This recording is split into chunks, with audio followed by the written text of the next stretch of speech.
ആണ് ഈ എന്നെ കഷായം കൊടുത്ത് കൊല്ലുക എന്നുള്ളത്.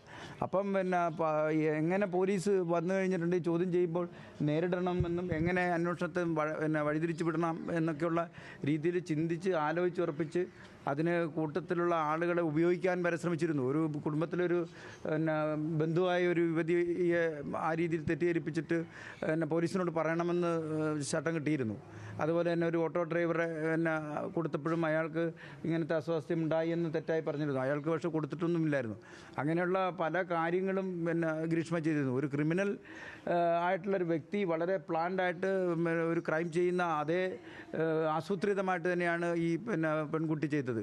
അതുകൊണ്ട് തന്നെ മുൻകാല പശ്ചാത്തലമില്ല, അഗ്രഹൻ പശ്ചാത്തലമില്ല എന്ന് പറയുന്നത് ഒരു ന്യായീകരണമല്ല എന്നുള്ള കോടതിയുടെ നിരീക്ഷണം വളരെ പ്രസക്തമാണ്. പക്ഷേ അതുകൊണ്ട് ആത്മാർത്ഥമായിട്ട് പ്രണയം ഉള്ളതുകൊണ്ട് ഈ ഗ്രീഷ്മയെ തള്ളിപ്പറയുന്നതിനോ ഒറ്റിക്കൊടുക്കുന്നതിനോ അല്ലെങ്കിൽ പേര് പറയുന്നതിനോ ആദ്യഘട്ടത്തിൽ ഈ ഷാരോൺ തയ്യാറായിരുന്നില്ല. പക്ഷേ ഗ്രീഷ്മ എന്തോ കലക്കി കൊടുത്തിരുന്നെന്നും അത് തൻ്റെ മരണത്തിലേക്ക് കലാശിക്കുമെന്നും അവസാന ഘട്ടത്തിൽ പിന്നെ ഷാരോണിന് വ്യക്തമായിട്ട് മനസ്സിലായിരുന്നു.